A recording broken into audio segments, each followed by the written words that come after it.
Welcome to Kenton's videos. Enjoy the video. You'll begin by picking the right input and sample rate so your audio is clean.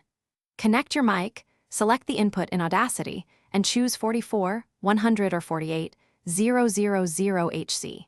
Make sure you set mono for single mics or stereo for paired sources.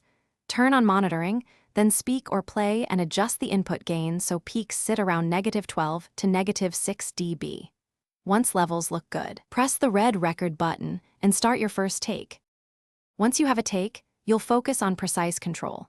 Use punch-in recording to replace small parts without destroying good material, and record new layers on separate tracks for flexibility. Make subtle edits. Add a low-cut filter to reduce rumble and a limiter to catch sudden spikes.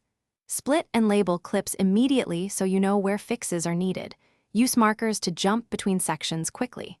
By organizing tracks and maintaining headroom, you make mixing and exporting far smoother.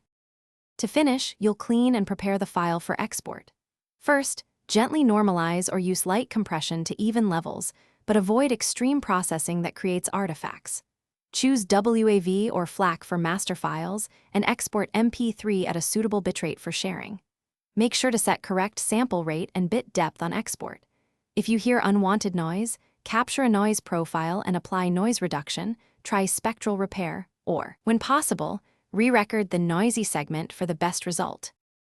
Thanks for watching. Consider subscribing if we helped you.